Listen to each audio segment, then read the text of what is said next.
So this was Darwin's way of explaining how characteristics are passed on to offspring. Now we now know it's quite wrong. It also was not original. Darwin thought it was a new theory, but in fact, these were very old ideas that he had just polished up. They had been around for centuries, really.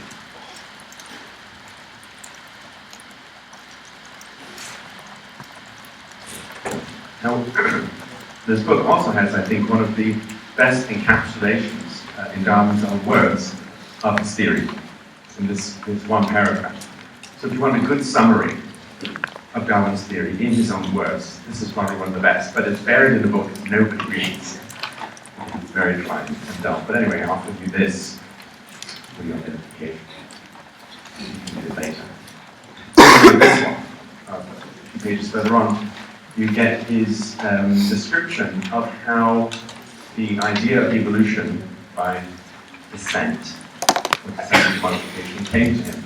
He's referring in the first line there to his experience during the voyage of Beagle, where he exhumed with his own hands the bones of giant animals on the shores of South America. That was those things that were there now. Now we'll read this out to you.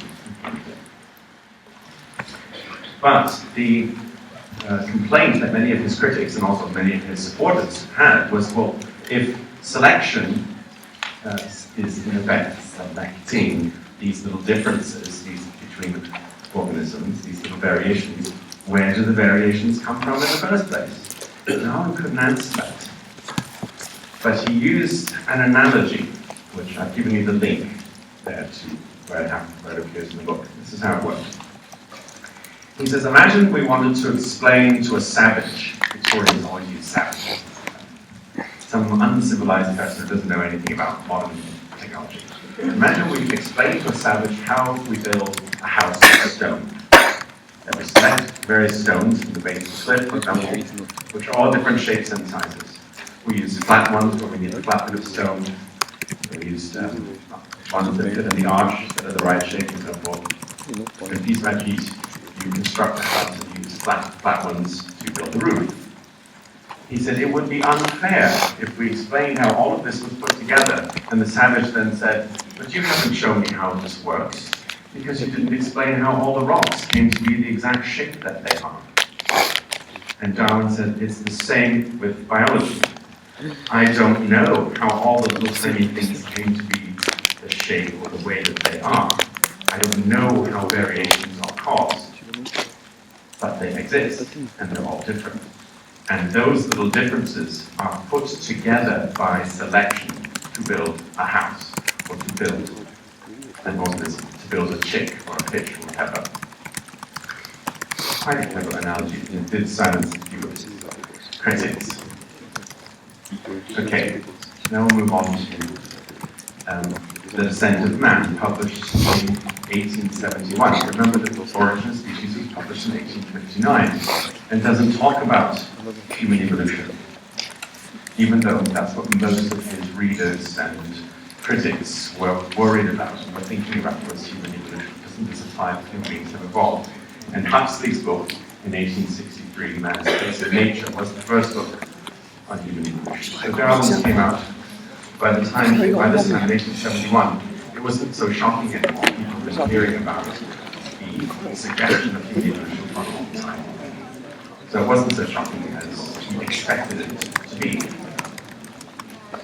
Later that question But it's practically two books. Right. One part It's is not counted what? What do you mean? and the second is on his theory of sex. Yeah, but the rest of the thing will get correct. Which we'll talk about. So this is the first book that has the word evolution. First book. And he made a sort of prediction about where human beings come from geographically. Where did we evolve? He argued, as the quote at the bottom there, as these two species, gorillas and chimpanzees, are now man's nearest allies, he means the most similar links, it is somewhat more probable that our early progenitors lived on the African continent than elsewhere. That was his speculation. Well, we'll see in a later lecture that Darwin was right on this. And Wallace was not. Wallace suggested it was Southeast Asia because of the arrival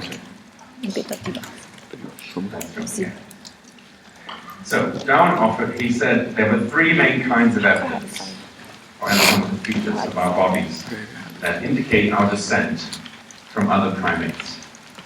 One were homologies. So you'll be familiar with the similarity of the skeletons of humans and gibbons, chimpanzees, gorillas, and orangutans from parts of these frontispiece. The frontispiece in this book shows the skeletons all side by side. The skeletons are almost identical, except for just differences in proportion of length and so forth. But it's not just that. The actual sort of roadmap or layout of the nerves in our bodies, the nervous system, circulatory system, and the way that our entrails and other things are put together, they are in exactly the same places and relationship. So this isn't just that the bones are the same. Everything about the soft tissue is also in exactly the same places and does the same things. A further evidence, he said, was that we suffer from the same ailments. So, which we've seen now recently in the news with Ebola, right? Which is almost certainly came from the bushmeat trade, from other species, possibly from chimpanzees. People somehow getting infected with the blood of an animal that was sick with Ebola, and the disease crossed over. The fact that humans and those animals most closely related to them can get the same diseases, Darwin argued, was evidence of a very close relationship. And also, of course, we don't do this in zoos anymore, but in those days it was okay to give monkeys and apes alcohol and cigars and let them get drunk and then laugh at them as the monkeys were stumbling around in their cages in front of the land. Hand them a cigar and they would puff away. Now, the fact that these close so-called relatives of ours can do things so similar to us, he said, is yet further evidence that we really are very closely related. And some Victorians argued that that monkeys were actually cleverer than us because some of them, after they got drunk, if you gave them alcohol the next day, they wouldn't touch it ever again. and these moralists would say, but that's not like humans. What do? They have a terrible hangover, and then they get drunk again another time. They don't learn their lesson, but monkeys are cleverer. Anyway, so then he, this quote at the bottom is quite important. The homology point of the similarity of the structure of the limbs is illustrated with this one here on the bottom right. So Darwin says, on any other view, he means any other view than evolution. On any other view, the similarity of pattern between the hand of a man or monkey, the foot of a horse, the flipper of a seal, the wing of a bat, etc., is utterly inexplicable. There is no other explanation for why these structures should be the same in animals that have such different lifestyles. Right? That the wing of a bat, or the flipper of a whale, and the hand of a monkey should have the same bones in the same relationships makes no sense. Why not just have flipper bones that are only made for flippers, or wing bones that only are especially suited for wings? It's always the same bones that have been modified. Second type of evidence after homologies was embryology, which has been studied by other naturalists long before Darwin. This was not Darwin's discovery that the embryos of humans and many other mammals, and also other vertebrates, so that would include birds and reptiles and amphibians, are remarkably similar at early stages of their development. After all, it's a point so obvious that we often miss it. Why is it that human beings, when they start out in the womb, don't just start out as little mini humans that just get bigger? They don't. They start off as these weird squidgy shapes with tails and other features. And the later you look in the embryological development of different species, they diverge more. But the earlier that you go back, the more similar they are. And this similarity is greater in animals that are more closely related. So mammals will bear more similarities for longer in the embryological stage than, say, we do with a chicken. So these figures now are reproduced from a book of another naturalist, and they show the embryo of a human and a dog. Also, there's the fact that the human embryo for a time has a tail, which is then later lost. At an early stage, there are these little red lines on the throat, which are called gill slits, which is where, if it was a fish embryo, those would develop into the gills. And they start to grow for a time in those, not just humans, but other mammals, and then vanish again. And this one might freak you out. And then, did you know that in the 6th month of pregnancy, you were covered in hair like a little monkey? That's like the gill slits. It's something that grows and then vanishes again. Whereas, say, in a monkey, some other ape, it stays. But for us, it vanishes. Babies are occasionally born prematurely with this hair. I can't believe of it. It's something gold. Maybe you can Google it. Anyway, but that's a name. And sometimes babies are born like this, which must really freak out their parents if they have a hairy baby. But it very soon just falls off. It's very fine. Anyway, so these features were known about embryos before Darwin. These are not his discoveries. But he was able to explain why they are that way, which previously was inexplicable. That is, that the embryo grows in the way that it does, laying down the anatomical structure gradually. But at an early stage, it doesn't matter whether it grows in the way of your ancient ancestors, as long as at a later stage of development it then diverges and begins to look more human. So the reason why what are vestigial remnants or evidence of ancestry remain in the embryos is that it doesn't make any difference to your survival that you go through this process. So these remnants have remained. And next, rudimentary organs, or what we would now call vestigial organs. Third type of main evidence.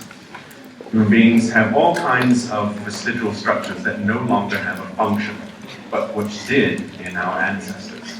So, for example, muscles to twitch the skin. How many of you have ever seen a horse? You've seen horses, right? Have you ever seen one up close?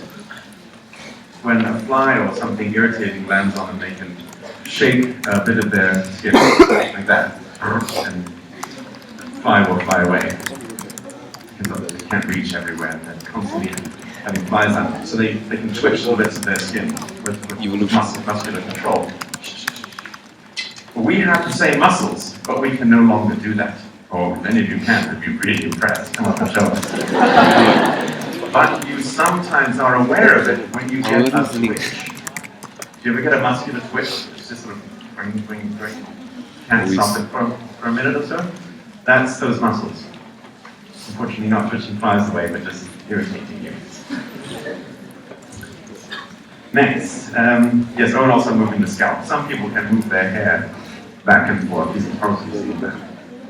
I'm not going to demonstrate it. I don't think I can do it. Oh, and that's, of course, some people can wiggle their ears. I'll bet some of you can, because many people can do that.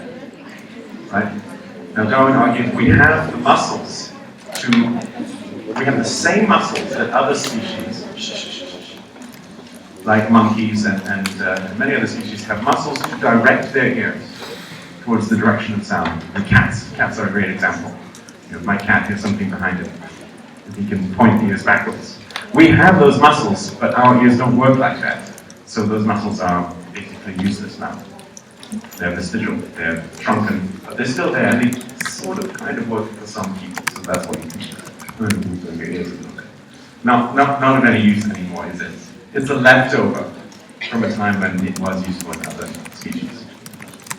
And then there is the so-called Darwin point, which is illustrated in the top right there. Some people have this on their ears. See, look at your neighbor and see if you can find this that little point right there on the outer edge. Anyone find one? You'll never guess what that is, Forever. but you should be guessing. You Sorry? should be guessing the right way. You It's don't a know. leftover of something. The first time Can you guess what I had it's a leftover of? your, I think so lah, not supposed to. JC? No, not JC, after JC. Before A levels. There's got to be some dark points in some years. rebellious teacher. So Please. many. What are you doing? Anybody want to show it off? What's that thing? No. Okay. Darwin argued that what this point is the vestigial leftover It's the top of right. when we had pointy ears. Did you guess that? Yeah, like elves or hobbits or something like that. And that as the ear has become smaller and no longer extended and pointy, but it's rolled in as it is out here. Oh, it's on top right. Then you say What was once it the used to tip be from. is Pointy sometimes Yes. seen that little bit there. So they also want study. Here, the bottom is an orangutan baby Thingy. fetus, and you can see it's pointy here there on the bottom.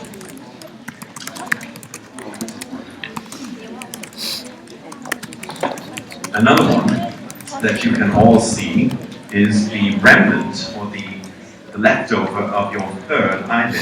Oh, disgusting. You all know you have two eyelids. You used to have a third one that could go across your eyes like that, like a cat. Have you ever seen this on a cat? If you have a cat that's nice and not violent, like mine, you can. That's not my cat. I've shown that on the internet. You can open their eyes while they're asleep, and they will probably have their eye covered with the third eyelid. It's called the nictitating membrane. Some species haven't found it. So that little pink bump in the corner of your eye is the remnant of your third eyelid. So you've got remnants. What did you say? Great. You've got remnants of hobbit Little ears, pink bum. cat eyelids, and horse muscles all over your bodies. And of course, the most obvious one of all is, of course, our body hair. You might think you are hairless, but you are not.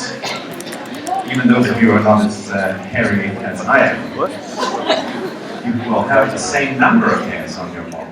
They're just much, much finer. They are reduced, but they are not gone. The only places we don't have hair are the palms of our hands, the bottoms of our feet, and a couple of other places. So our bodily hair is also another vestigial structure that no longer has any function. It doesn't keep us warm. It doesn't make us look bigger to predators. Like when my cat is scared, or he hears a loud dog bark outside or something, his hair fluffs out. He looks more than twice as big as he actually, especially his tail fluffs out. Right? We have the same muscles for that too. You have muscles attached to the base of every hair, but you can no longer do that. But you do when you have goosebumps. That's those muscles at the base of every hair, erecting it. Sometimes you do it when you're afraid, when you get a scare, or when you're cold. It doesn't work anymore, but if you were still furry, and your hair were to do that, you would have a better insulating blanket around you because of the hair moving up. Then, of course, there are the unerupted third molars, or wisdom teeth. Have you ever wondered why we have these stupid teeth that cause this problem? When I was little, I remember asking, why did we have these? And I was told, it was a very plausible explanation. Oh, well, that's because long ago, when we were cavemen, we used to have very bad teeth, and they fell out a lot. So the wisdom teeth grow in to replace all the ones that you lost. Sounds like a good explanation, but it's actually not true. The reason we have them is that they are something that our ancestors had when our jaws were longer. The human jaw is very, very small for a primate of our size. And it has been, as we can see in the fossil record, our jaw has been shrinking. And so the number of teeth that we're provided for is no longer actually entirely suitable. They do sometimes carry out that function of replacing missing teeth. But some people are now being born without them. So they are more highly evolved. No. Never, that's a joke. Never use the expression more highly evolved than. That's meaningless. There's no such thing in Darwinism of meaning more high. That doesn't exist, but it's a common kind of joke. And if you were to get your knowledge of evolution from movies like X-Men, then you would be unbelievably confused because they talk nonsense and they make it sound, clever and make it sound sciencey. It's not. A mutant, they often refer to themselves as another species. We've left the humans behind. Because we're mutants. Everyone is a mutant. And a mutation does not make a new species. Right? Everyone who is born with, ability to run a tiny bit faster, or have a slightly better memory, or slightly better resistance to getting colds, whatever it is probably the result of some little mutation. It's happening thousands of times every day, but they're tiny. Most of them are benign, some of them are not benign, and people die from them. But a mutation does not make any species. You need things to accumulate over a very, very long period of time for something to change so much that you can evolve into a species. Yeah, you'll get a lot more of these topics in the lectures. So, Darwin, then this is one of the most famous quotes from his book, The Descent of Man. I'll read this out to you. So this is what he says. What the evolution of human beings going all the way back. Right? He says, by considering the embryological structure of man, the homologies he presents with the lower animals, the rudiments which he retains, and the reversions to which he is liable. By reversions he means sometimes babies are born with throwbacks like tails. Right? That's what he means by reversions. We can partly recall in imagination the former condition of our early progenitors, he means our early ancestors, and can approximately place them in their proper position in biology, basically. So we thus learn that man is descended from, and this is the part that really shocked Victorian readers, because he just came right out and said it. We thus learn that man is descended from a hairy quadruped, furnished with a tail and pointed ears, probably arboreal in its habits, that means tree-living, and an inhabitant of the old world. This creature, if its whole structure had been examined by a naturalist, would have been classified among the quadrumana, that is the Victorian word for primates. As surely as would be common and still more ancient progenitor of the old and new world monkeys, so their ancestors was also a primate. The quadrumana and all the higher mammals are probably derived from an ancient marsupial animal. Now he's tracing back us to primates, and now primates back to earlier mammals, and then the earlier mammals to marsupial mammals. And thus, to a long line of diversified forms, either from some reptile-like or some amphibian-like creature, and this, again, from some fish-like animal.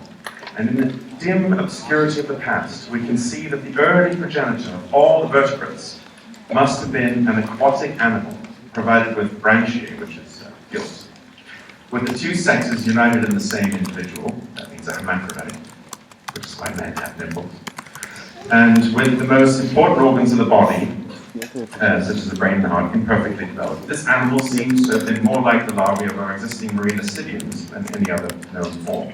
Well, I've given you pictures of these so you know what they look like. They're very early creatures with a notochord from the beginning of a spinal column, so that he's traced up our origin back, not just to primates, but all the way back to the earliest multicellular animals that were known. So through this long process, Darwin has outlined our history and our origin. So that's the descent of man.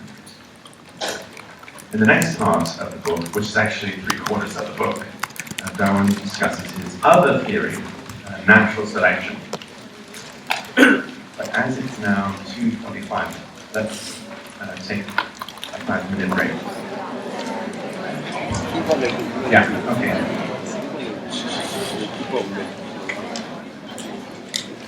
Just keeping men in my pocket. Okay, starting again. Now, the other theory that Darwin talks about in The Descent of Man, and I wish he had split it off into another book, because it is jarring that this book is supposedly about human evolution. It's mostly about sexual selection and how it works. This was Darwin's other theory. This one was unique to Darwin. Wallace did not think of this part of the theory. So, this part is to us a bit bizarre. Darwin did not think that the differences between human beings, what we call races, the different groups that live around the world, he didn't think that their different unique features were adaptations. You might think people with dark skins have them because they live in places where there's intense sunlight, and people with fair skins live where there's very little sunlight. That seems obvious, but Darwin rejected that.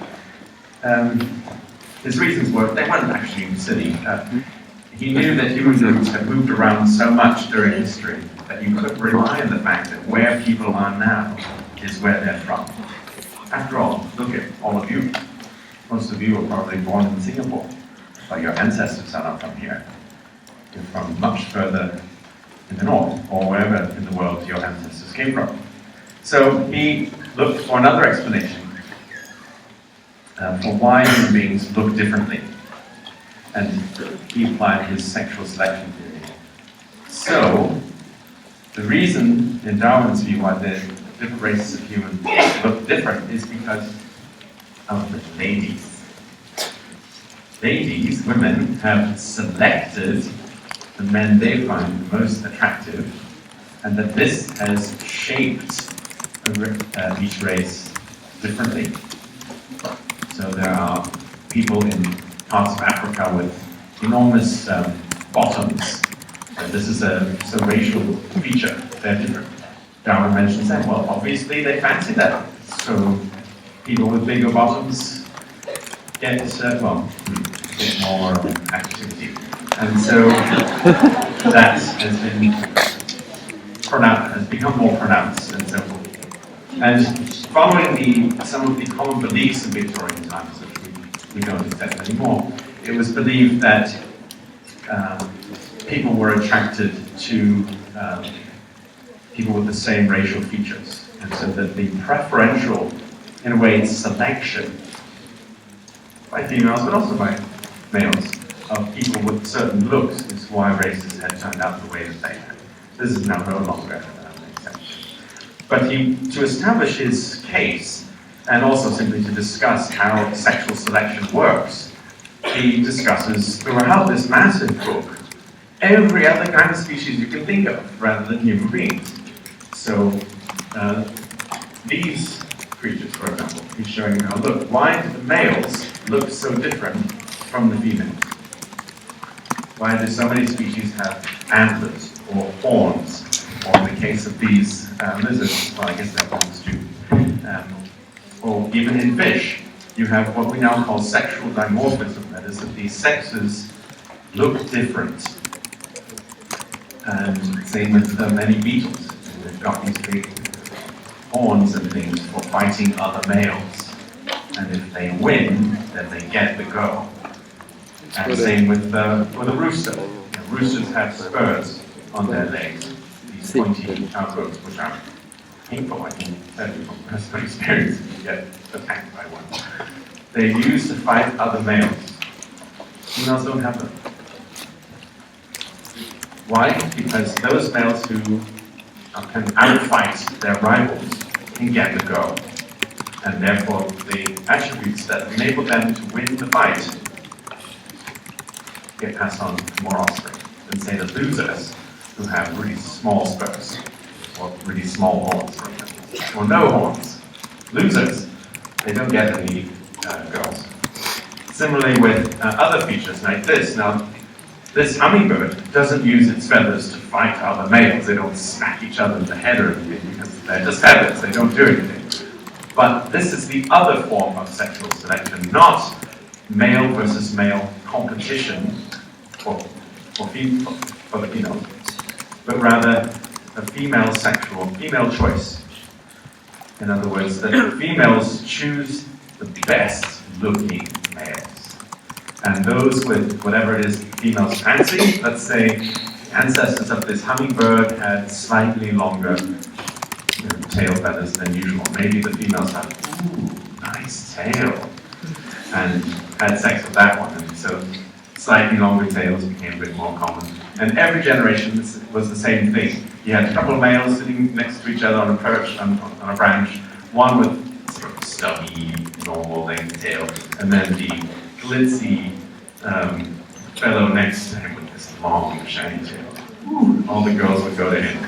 And the shorter tailed one losing out over and over and over again. So that over time, the females, by choosing what they find attractive, have generated these incredible structures, like this hummingbird. I mean, these are amazing feathers. We have a bird that's very similar to Singapore called the racket-tailed drongo. We've never seen one. I see them flying through Timo from time to time. They are beautiful black birds with long trailing feathers like this. Again, a way to impress the girls. Then he uses this example. This is his book, showing a close-up of the tail feather of the Argus pheasant, which is from South Asia. And I've put in a picture of a real one to show you how they look on the real bird. What's he doing? He's showing off. He's saying, hey, look at me, feathers out. And she is not impressed. But anyway, he's trying.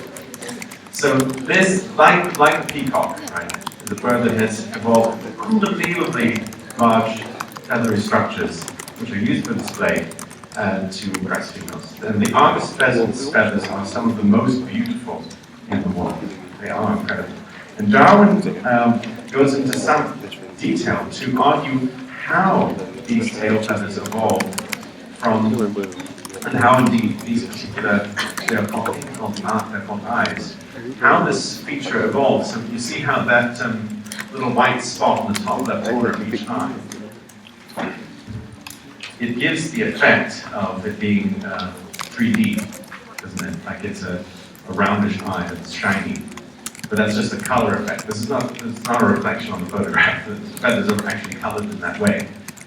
In a way that makes the feather much more visually striking.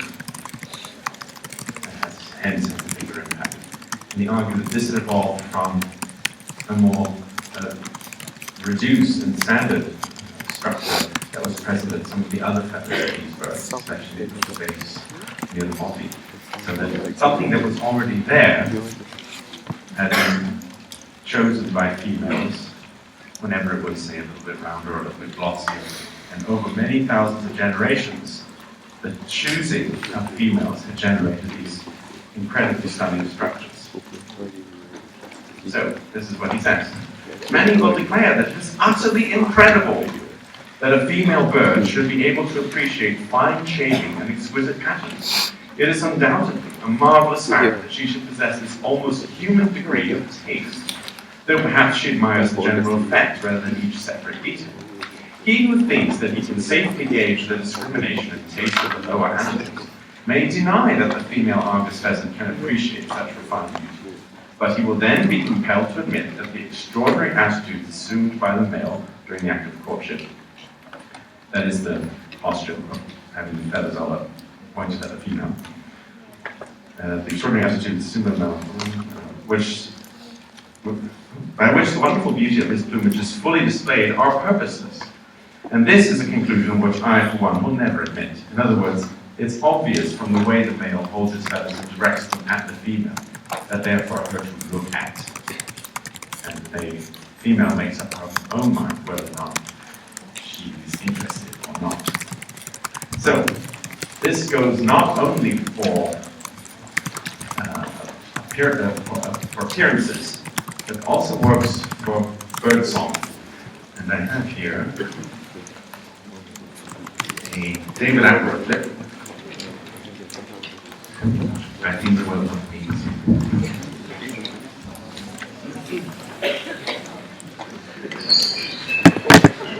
One bird has, as I said, the most complex, beautiful song in the world. I guess there are lots of contenders, and this bird must be one of them. The superb larder of South Australia.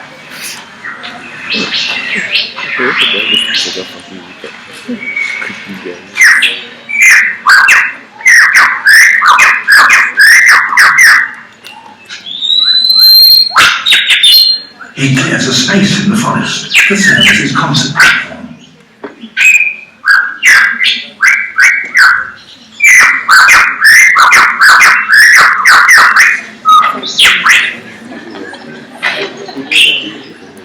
Now remember, David didn't say so in this clip, but the reason this male bird is singing so vigorously is to attract girls. He's saying, hey, I'm here, come and have a look. Right? And he's doing the best job that he can to show off. Wait. To persuade females to come close and admire his proofs, he sings the most complex song he can manage. And he does that by copying the songs of all the other birds he has around him, such as the kookaburra.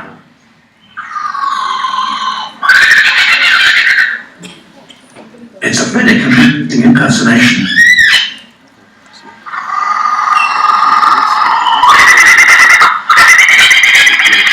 Even the original is cool.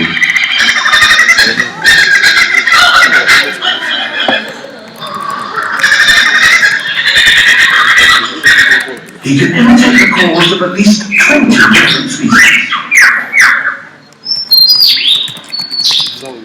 He also, in his attempt to outsing his rivals, incorporates other sounds that he hears in the forest. That was a camera shutter.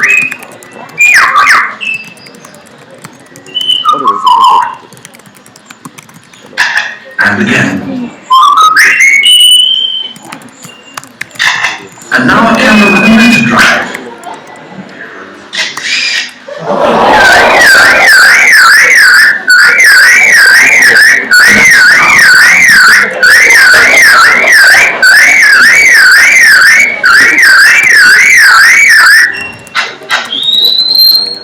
And now the sound of foresters and their chainsaws working nearby.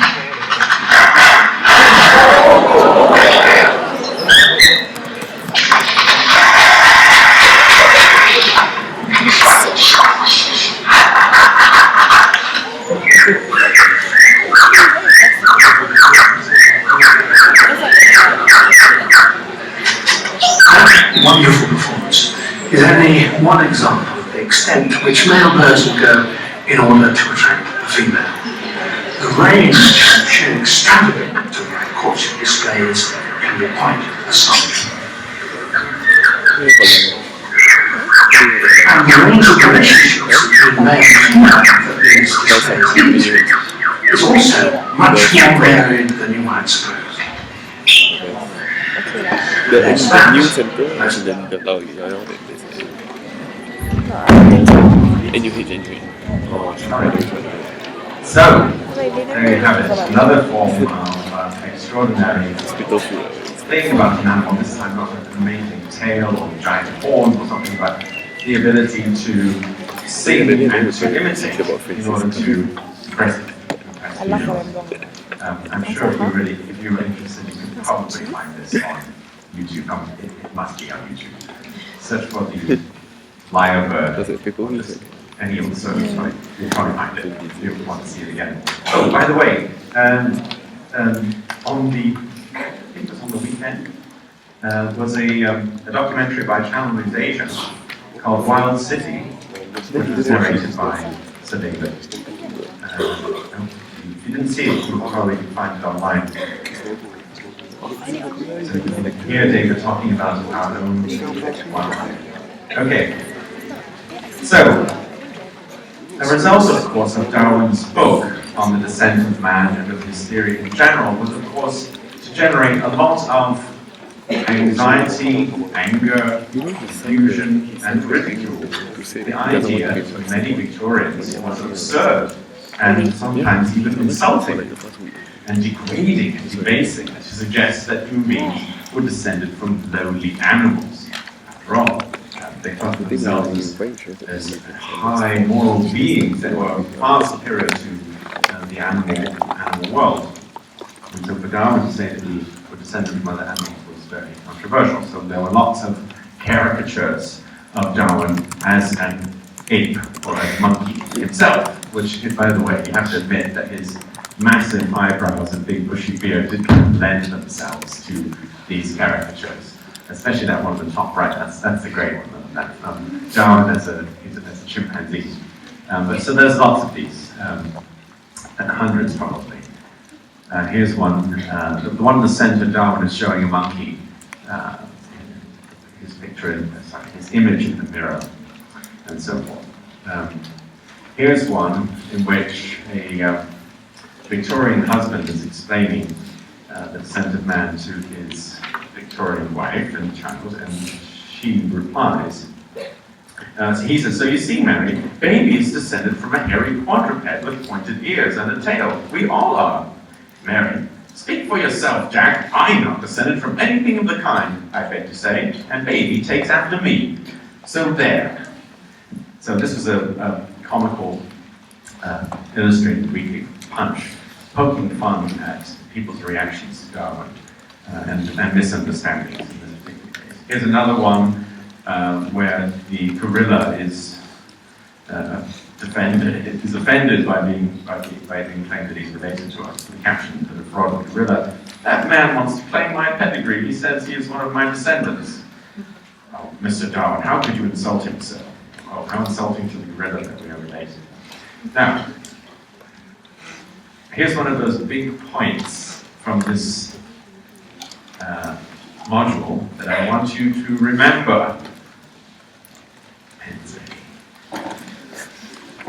One of the most common things that people think about Darwin or Darwinism is that Darwin said we come from monkeys, right? And the answer to that is what? Did Darwin say that? Come on, a bit more confidence. No, Darwin did not say that. That is a caricature, just like these cartoons I've just shown you. That's a caricature of Darwin's theory, Darwin's views. He did not say we're descended from monkeys. Instead, he said that the apes, the chimpanzee, the gorilla, the orangutan, the gibbon, and the monkeys, and us, all have common ancestors. That is, we are like cousins. So for someone to say that you are descended from your cousin is stupid. You're not descended from your cousin, but you and your cousin are descended from your grandparents. That is what Darwin says. So here is a little family tree that Darwin wrote in his notes on this very topic. He didn't publish this. This is a family tree of the primates. He's written that. He's lovely handwriting. Primates.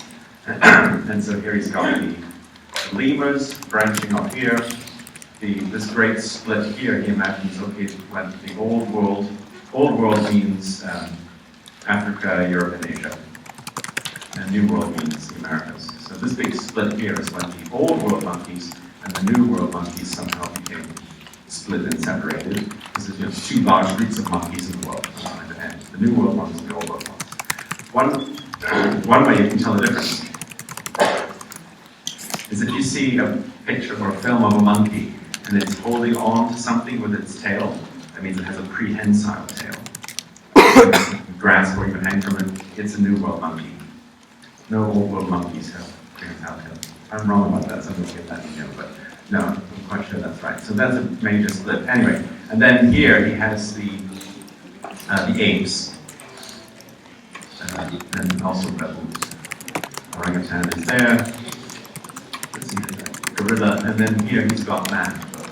So you see all of them splitting off from some common ancestor, this hairy quadruped with pointy ears and a tail that lived in a tree, is this ancient ancestor, whatever that was. And for some reason he's written man 4 times. He wrote man, crossed it out, and he wrote homo, and crossed it out, and then man again. I don't know why. And here's the date he wrote this, August 9th. No, sorry, April 21st. 1868. So this would have been while he was working on his book, variations. Okay, now on to his next book, published the following year after The Descent of Man, was this one called The Expression of the Emotions in Man and Animals. This was also going to be part of The Descent of Man, but the book was so big that it had to be split off into another book. Now, an earlier naturalist named Charles Bell had claimed that man is provided with special muscles in the base and head that were divinely created and given to us so that we can express our unique human emotions. Darwin showed that this is wrong. We do not have any unique special muscles. We have exactly the same ones as all of the other animals. And he also argued that we use them for the same purposes. And that the emotions that humans can express with smiles or frowns or whatever facial expression we make are not unique to humans, making humans completely separate from nature, but rather all of these are present to some degree in other species. He also argued that the main expressions are universal in all human races, which was additional evidence that we're all descended from a single parent stock. Some people in Darwin's day argued that there was more than one human species. So, for example, they argued that black people were a different species. Darwin was very much against that. He said, no, there's only one human species, and we just have local variations, local varieties or local races, but there's only one species, and we're all descended from the same ancestors. And especially people who were pro-slavery liked to argue that, well, black people are different species, so it's okay to treat them like that. And that was one of their favorite arguments. Darwin was also very much against slavery. He sent out questionnaires around the world to people who lived in places where non-European peoples lived, with a series of questions about how do people express emotions. Do they shrug their shoulders when they don't know? Do they turn the palm out like this and say, I don't know? Do they raise the eyebrows in certain ways? Do they show their teeth when they smile? All sorts of questions to find out whether or not the way that human beings express emotions is really universal, or if it's all just local, cultural, based on your society, your upbringing, and so forth. Well, some expressions and mannerisms are learned. Like, I'll give an example, I might get in trouble, but there are examples where different people from different parts of the world. Oh, so for example, hand gestures. Right, in some parts of the world, this means one thing, this means something, this means something. In different cultures, right? They mean different things. So those are just things derived from the local culture. They're not human universals. But certain things about facial expressions are universal. I should remember to show you another clip another time. There's another David Attenborough documentary, a really old one, I think it was made in 1971. It's probably on YouTube, so you can search for it. It's called A Blank on the Map. And David accompanied an Australian official trekking deep into the forests of New Guinea to make first contact with a tribe that had never seen outsiders before. And of course they took the cameraman to make a documentary. And they spent weeks and weeks in the forest and they don't see anything. Anyway, the very, very end of their stay, this tribe that they know are out there, they'd seen from aerial photographs, they knew people lived out there that had never been seen before. And they appeared in their campsite one morning. There they were, these amazing men, looking like they were from prehistory. They had never seen outsiders before, they didn't know the outside world existed. And they couldn't speak their language, but there they were. And it's all caught on film, color, it's fantastic. And so they try to communicate with gestures and so forth. And as you see these people who have never seen any outsiders before, their expressions are immediately understandable to you, which is evidence that it is not just that these are not culturally learned things, that they are innate and universal in our species, the way they smile and so forth. One thing that they did that was different was the Australian officer started to list river names in the region, because those were the only words that people could understand. They knew the same river names. So he started naming these rivers. Now we count, well, many of us count like that. Well, the man who was speaking to the Australian officer assumed that they were counting rivers, perhaps. So he counted, that river, such river, such river. After he finished with 5, he touched his wrist. And then when he got 7, he touched here, 8 was here, 9 was here, this was 10. Now those are things that were unique to their culture. They're not universal, they're peculiar. And you wouldn't understand that if you hadn't seen him go from 1, 2, 3, 4 to get to that. If he had just done this, you hadn't had a clue. But when they smiled with a bit of embarrassment, or when they laughed at the bad pronunciation of the river names, everyone understands what's going on. The slight look of distrust they had as they exchanged some salt for some, I can't remember what the man brought them, some bananas or rice or something. It was immediately understandable. Anyway, it's an amazing piece of film. I recommend you look into it if you can. Right, oh, and lastly, it's often claimed that this is the first book, or perhaps one of the first scientific books ever to use photographs in scientific work. Because of the fleeting nature of human expressions, it's hard to capture them. But that might make perfect sense to us now. Well, of course, take a picture and you capture the way someone's muscles were moving at a particular moment to make a particular expression. The problem is that in Victorian times, photographs were really slow, which is why Victorians are so really stiff in their photographs and they're not smiling. They have to sit there for 30 seconds without moving. Otherwise, the photo will be blurry. They had very slow exposure time. So the photographs that we had in this book, they're not really up to our standard.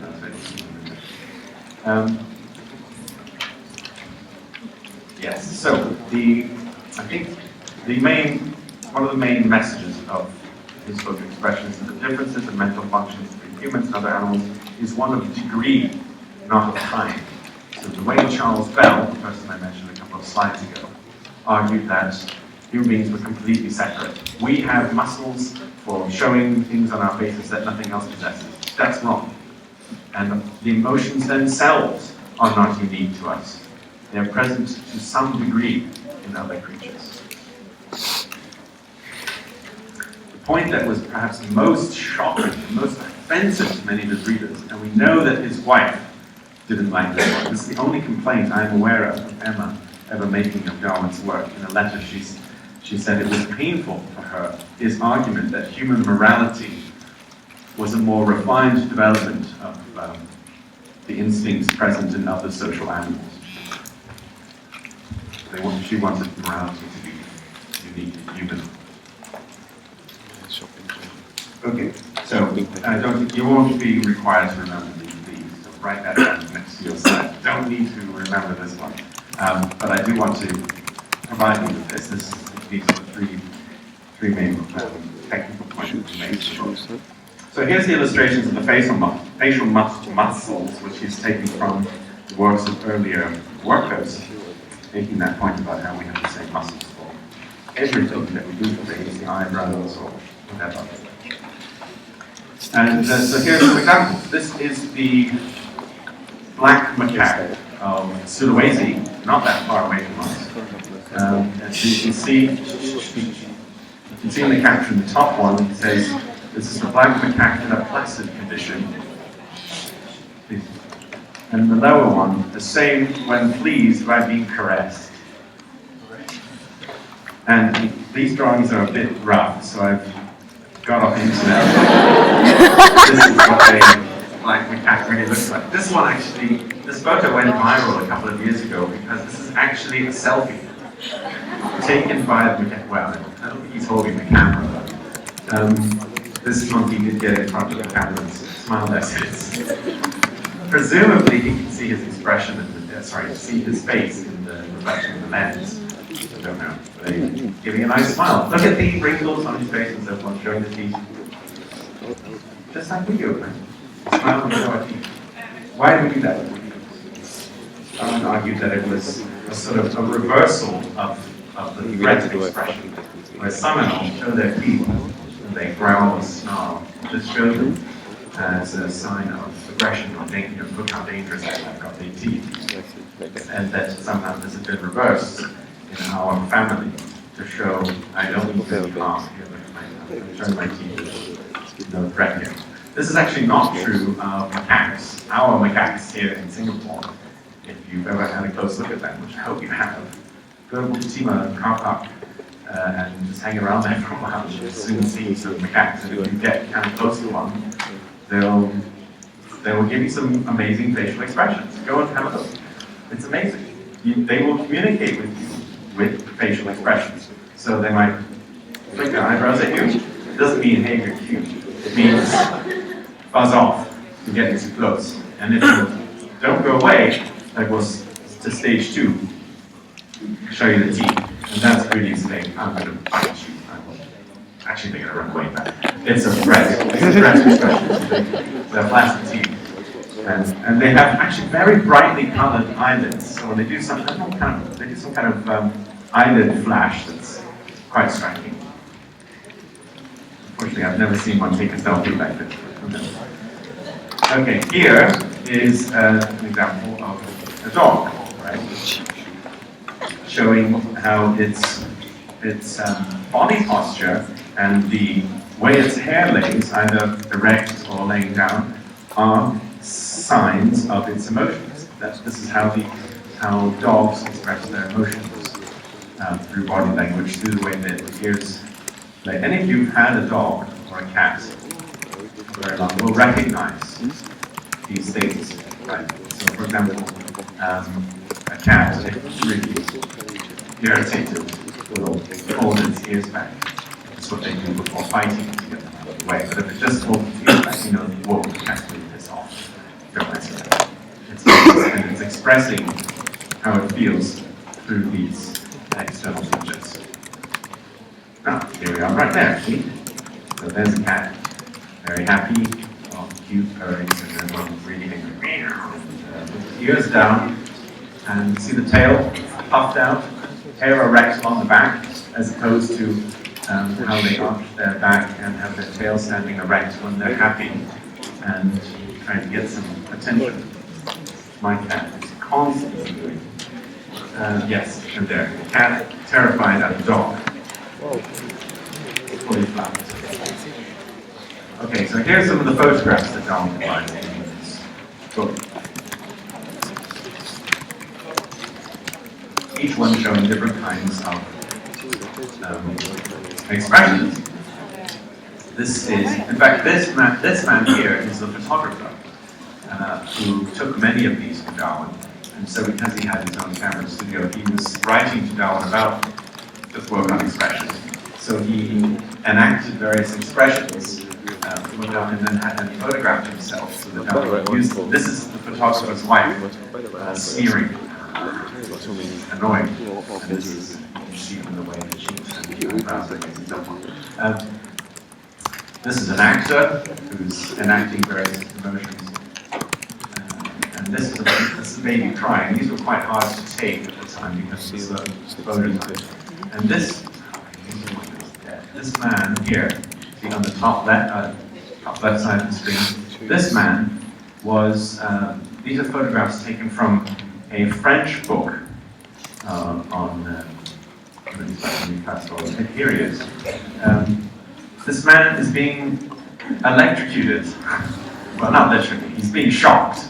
He has electrodes stuck to his face by the French doctor who is zapping him with lots of electricity, which are forcing his muscles to contract. But don't be alarmed, this man had a rare problem. His face was completely numb. He couldn't feel anything in his face. So he was a perfect guinea pig for these experiments. So the doctor was able to do something you can't normally do with someone. If you ask someone to contract some muscle in their face, you can't know if they're contracting some others. So by using these electrodes, the French physician was able to specifically activate certain areas and cause them to contract. and then hold them that way long enough to take a picture of the man to show that, okay, when these muscles are contracting, you'll have this appearance. So it's all part of Darwin's study of how our emotions are expressed. So here is our the Swedish photographer again, and he's showing two different expressions. And this is what Darwin says in the book. We may imagine one of the figures on the left side who just said, this one right here, okay, what do you mean by insulting me? And then one of the figures on the right side answers, I really could not help it. So, shoulders up, arms out, so all these different things are intelligible to anyone. The helpless man unconsciously contracts the muscles of his forehead, which are antagonistic to those that cause a frown, and thus raises his eyebrows. And at the same time, he relaxes the muscles about the mouth, so on and so forth. So you can imagine Darwin was studying all of his friends and family very closely as they walked around and conversed, watching very carefully what are the eyebrows doing, or what is happening to the muscles on the side of the mouth, treating his family like guinea pigs, you might say.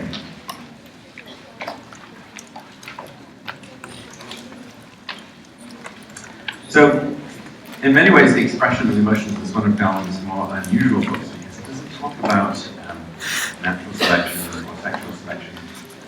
But the main argument about the source of all of the different emotions that humans possess, coming from earlier ancestors, is one that is supplementary to this general argument about the source of human beings, the derivation of human beings from earlier species, and that clues to this are present everywhere, not just in the structure of our bodies, like our homologies and our skeletons and so forth, but even in the things that were considered to be the most uniquely human attributes, or some of the most uniquely human attributes, the way we express our emotions, and it's universal. Another one of these pictures here was very famous. I think it was this one. One of these crying babies was a very famous photograph on sale in Victoria Times, because there was a popular novel or short story called Jinx's Baby, and this photo was made by the photographer, and he labeled it Jinx's Baby. It became a best-selling photograph, and people were cramming into his shop to get this photo of Jinx's baby. It's one of these pouting ones. Look at the pout on his face, isn't that great? Perfectly captured. So some of these, like, see how blurry that one is. That's typical for this genre. And so this book too was made fun of with this particular cartoon, poking fun at Darwin and this book. So that troubles our monkey again. Here Darwin is being depicted as a monkey. You do know the difference between a monkey and an ape, don't you? You don't. If it has a tail, it's a monkey. Apes do not have tails. But, because nature is complicated, some monkeys also don't have tails. So you can't tell just from the taillessness. But you can be certain that that no ape has a tail. But anyway, so this is Darwin represented as a monkey. That's the name. And so look at this prim and proper Victorian lady dressed in all her finery. And Darwin is taking her pulse and drawing conclusions about what emotions she's feeling. You can only imagine. And she is shocked, and she says in the caption at the bottom there, and the cartoonist is making a joke. He says, instead of saying a lady, he says, female descendant of marine Scythian. Remember? That's what Darwin said in the Descent of the Man. That human beings are derived ultimately from sea squirts. That's a feature on the slide. Anyway, so the females descended from the sea squirts says, really, Mr. Darwin, say what you like about man, but I wish you would leave my emotions alone. In other words, the cartoonist is making a joke that if Darwin talks about the descent of man, that he was only talking about men rather than women, so that maybe women would not, didn't have this impure origin as he claimed Our weekend is the animal weekend. Yeah. Because of Jokes don't travel well so it's like through you time. can see This is why jokes of Shakespeare and other media writers are almost never funny because centuries later. Sometimes they are, especially dirty jokes. Dirty jokes remain funny forever. I don't know how many of you may have read a recent bestseller called The Swerve by Stephen Greenblatt. The weekend, Book that's my weekend currently being talked about. is I've really the enjoyed it very much. accommodation. I want to check it out. No hotels around the area, but no hotels. It's We have about to go Airbnb. the rediscovery of the lost. It's a We novel. have to go Airbnb. They pay like But it 60 reads like a dollars. novel. It's about the rediscovery of an ancient Roman book that was very But it's like walking distance from Kofong. the only It's like place that, but of the Renaissance. and walking distance from the stadium. And I think his stretching things quite a lot. But anyway, in it, he describes a 15th century Italian book hunter who discovered this book.